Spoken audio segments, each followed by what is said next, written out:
সম্মানিত ভাইয়েরা আমার, একটা বিষয় হচ্ছে যে লেখাপড়া করলে জ্ঞানী হয় না রে ভাই। লেখাপড়া করলে জ্ঞানী হয় না, লেখাপড়া করলে হয় শিক্ষিত। লেখাপড়া করলে শিক্ষিত হয়, সার্টিফিকেট লাভ করে, ডিগ্রি লাভ করে, কিন্তু জ্ঞানী হয় না। জ্ঞানী হয় কিভাবে? জ্ঞানী হয় বাস্তবতা দেখে। সৎ লোকের সাথে স্বর্গে বাস, অসৎ সঙ্গে সর্বনাশ। মানুষের সাথে মানুষ মিশার মাধ্যমে, ভালো মানুষের মাধ্যমে মানুষ জ্ঞানী হয়, জ্ঞান অর্জন করে, লেখাপড়ার মাধ্যমে নয়। কাজেই লেখাপড়া করলেই একজন শিক্ষিত মানুষ দেখলেই মনে করবেন না যে ও মনে হয় বিরাট জ্ঞানী। কাজেই না, সাবধান।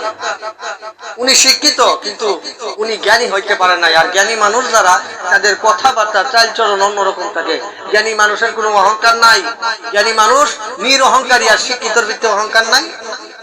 আপনি একটা কথাকে জিজ্ঞেস করেন, একটা কাজের জন্য যাইয়া দেখেন, হের অহংকার নাই, হের অহংকার নাই না আছে, সেটার